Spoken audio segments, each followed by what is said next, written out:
Hi Patricia, it's good to see you. Before we dive deep into our conversation, I would like to ask you, tell us about yourself, because some of us who are watching right now might not know who you are. Right. So a lot of us may not know who Patricia is. In fact, I also get to know myself better again after what happened to me. But I think most importantly, Patricia Yap is somebody who loves to help people.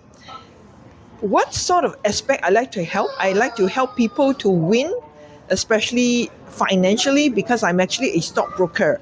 So stockbroker is actually my passion as well, to allow everyone to have a space to really invest, because I believe nowadays investment really is something that we can all, not to say master, but at least we can do something for our own financial wealth.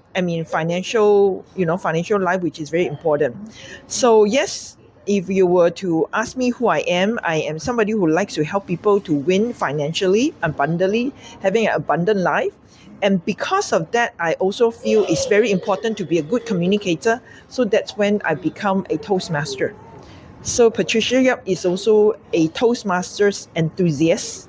That's how I was being introduced, which is very, very true. So in Toastmasters, I learned about self-confidence. And that's how I managed to use self-confidence to also build myself financially as well. Because the funny thing is, if you're confident enough, then you will have more clients. People would actually love to deal with you better. And most importantly, when you exude the confidence, you can actually help more people unknowingly. I think it's just the executive presence. So that's a very, very short snippet of who I really am. Wow, I love the vivid picture that I have painted in my mind. You love to help people to win. You wanted to increase your confidence level so that you can influence more people. That's a very powerful statement. Yes. So for people who have never heard of Toastmasters, can you share a glimpse of what is Toastmaster? And there's this recent election that was happening, and why does the election so important to you? Right. So to give everybody an idea, Toastmasters is actually a global education platform for all of us to improve our public speaking, communication, and leadership. So this platform, we certainly need somebody and so-called leaders, volunteers, to run the entire organization as well. So it's divided into different districts. And in Malaysia, we have District 51, 102, and 87. So I am actually serving right now in District 51 as a club growth director. To make it really simple, we also want to grow our community so more people can benefit from the program. So in terms of the entire structure of the organization, every year we will have an election whereby we would elect we call it the district officers to lead the district in the next program year. So this year, I am actually very privileged because I have really been on a club growth director role. So, of course, I would like to serve further, which is the next level that's called program quality director. Eventually, the highest level in all the district will be the district director. So they kind of manage and govern the entire district to benefit as many members as possible. So this time round, I went for the election as the program quality director, and I did my best. And of course, we all knew the results. Yes, I did not make it. I lost by 18 votes, but that is also a new beginning for me. That's why we are right now having this conversation to share with all of us how we can manage setbacks when things are not what we wanted. So in a nutshell, Toastmasters, a non-profit organization, we are here to have more people to join in to improve their communication skills. And at the same time, the organization has also a lot of opportunities for members to try out the leadership path, right? So they can come in and they can lead, because we don't get paid. Because of that, people who come in, they would have, I would say, be motivated by a very big why, so that they're willing to put in their effort as a volunteer. And even Hui Chi, my president, is also a volunteer serving in the Liquid Gold Advanced Toastmasters Club. We are all volunteers, but we love it so much that we are willing to put in our efforts. So maybe something for the audience to think about why we are so passionate about it. And as for me, yes, I did not win the election, but there are so many lessons behind. That's why we're having this conversation. Oh, I can see you have a lot of passion in Toastmasters to help people to build Yes. their confidence. Yes. So you talk about the election. Yes. You are the current club growth director. Yes. To expand these Toastmasters clubs so that more people can benefit from it. You lost the recent election, which you had worked very hard for it. What was the first thought that came into your mind, and what did you do for the next 24 hours? This is, I would say, a very sensitive question, but today I am very grateful that I'm having this space to share. I think in life, we certainly would encounter feedback, and this is my immediate, I call it a very high-stake feedback, whereby publicly, I did not make it. So to a lot of people, this can come with a lot of emotional feelings that I was feeling really, I would say, I wasn't, what's the word? I'm trying to think of a word to really describe my feeling. Of course, I was disappointed, to be very honest with all of us, because not only I worked hard for my campaign, I had my campaign manager, my PR manager who worked very hard, and also I have a lot of members who were backing me.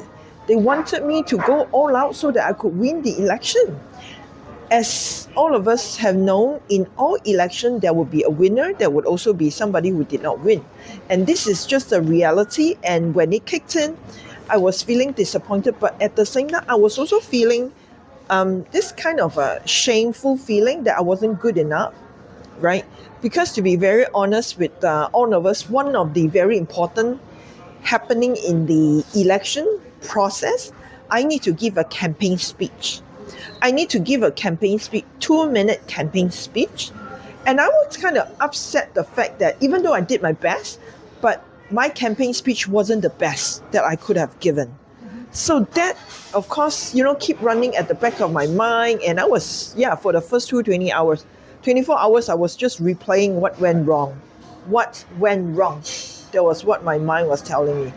For the first 24 hours, yes. I did not cry though, happily. But I think after, still within the 24 hours, I make sure I immediately congratulate, my contender who won the election. And I'm sure he's going to do a fantastic job. And I want to do my role also as, somebody who has the privilege to run the election together. So I want to be an example so that we can all learn from my experience. So that was the first 24 hours. Wasn't too good, but anyways, eventually I suddenly got this aha moment. That's why we are doing this today, this evening. Yes.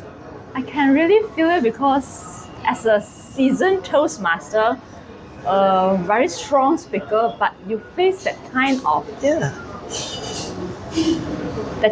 experience is definitely very tough for everyone to go through, even for a competent speaker like you. So as a stockbroker that you mentioned just now, you face losses every day. Does that really help you in how to overcome all these losses? Or was it still a gut punch to you that you just lost a big election that you have worked so hard? Yes, of course. I'm human. I'm human. And certainly, I felt like it's a gut punch. It's like, oh my God, I can't believe it. I did not make it. And it's just by 18 votes, right? So I kept, of course, a short while. I was disappointed with myself, but I'm going to move forward. And that is the one very clear clarity that I have. I know I'm going to move forward. And being in a stock market for many years now, more than 20 years, being a stockbroker, I've seen how market meltdown happened. People suffered, financial losses, sometimes even beyond what they can imagine. So I think that environment, my experience as a stockbroker, very quickly, just gave me the assurance that this is just temporary. Because eventually all setbacks are temporary. Just like in the stock market, when there's a meltdown, there can be so horrifying and disastrous, but eventually it will come back. Think of the past when we had 911. I know that was so long ago. The market wasn't, had a bad meltdown, but eventually it just rebounded, and look at where the market is today. So I would have to say, from my stock market experience, I know eventually this is a setback, but it's going to bring me a lot of lessons, and that's why I'm here. And I'm here to share so that all of you eventually, I bet you will experience setback, big and small, even the mini ones. That's how you build your resilience. That's how you know it's not the end of the world and it's just the beginning of a new hope. So if you were to ask me what setback is, I talk so long, right? I would say I don't want setback to define who I am, but I want setback to refine who I am. Yes. Wow, what a powerful quote. Refine you, Yes. I want it to refine me. I also love your journey as the stockbroker, Yes. whereby you relate the market when it's down, Yeah. that's not always down all the way. Mhm. There's a bounce back, and how do you overcome this? Actually, it's tough, right? Just by Yeah. saying it's easy that you just want to move on in life, but how do we really do that? How do you Yeah. overcome? I would say it comes with experience, and also to overcome it, that's where the logical mind would come. Because human beings, me, myself included, I am highly emotionally, I think, attuned. And based on my past, personality kind of analysis, I know I'm very emotional. But to win in the market, to do well in investment market, you cannot rely on emotions, because emotions doesn't give us enough reasons to make right choices, right? In investment, it's always about making the right decision. And this part of me actually allows me to challenge myself. Yes, I'm disappointed. Yes, I felt bad. Yes, I felt like I didn't do justice to my team. But is this mindset going to help everybody? Or should I just take it as an experience and just learn as much as possible? And that's when the logical mind comes in. So I can analyze, I could have done better. I was just sharing with you earlier, right? I wasn't 100% sure of the process, so that's my fault. I did not go through the entire process. How the election is going to be carried on, right? That's why I make some boo-boos and all that. So I think this logical mindset of mine helped me to do reflection. Reflection is important, and see where are some of the gaps that I can actually fill it, and eventually to learn from it and to share with all of you. So this is my take from my entire so-called, the encounter so far. So tip for the listener, how to Yes. overcome setback is Yes. just to learn from the experience. Yes. Everyone must go through some setbacks, then Yes. we learn how to deal with it. Yes. And manage your emotions and know that this is a truth, right? Manage our own emotions first. Stay calm. Know that it's not your fault. It's not my fault. We are eventually all students in life. So we're here to learn. And that's why I feel it's important for us to know how much risk we can take.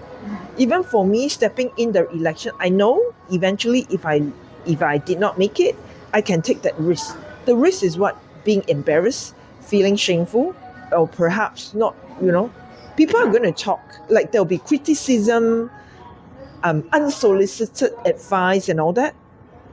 Oh, I would embrace it wholeheartedly, but let them not define who I am, because I'm who I am. And I say this from experience, and I also want to acknowledge all of the viewers later on. If you have a different opinion of who Patricia Yap is, that's fine with me, because you own your opinion. And let us now really, I would say, appreciate our own courage to share our own story, because nobody can tell us how our story has impacted us. And because of that, I'm here today. Yeah, that is the sharing that I would like to share with everybody. I think you hit the right point whereby acknowledge our emotion is very important. Yes. Despite you're saying you're emotional, but being a stockbroker is like kind of contradicting. So I'm very surprised that you say you're emotional, because you're being very logical. You can analyze things very perfectly. Yes. And you know how to manage your emotion. Yeah. I'm very surprised that you have such high EQ, I would say.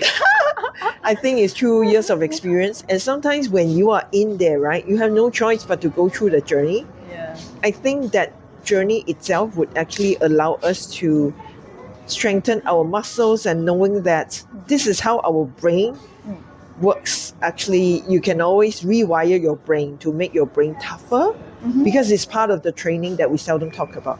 So this is what I like about encountering setback And that's when you know how strong your brain is or how strong you are as a person.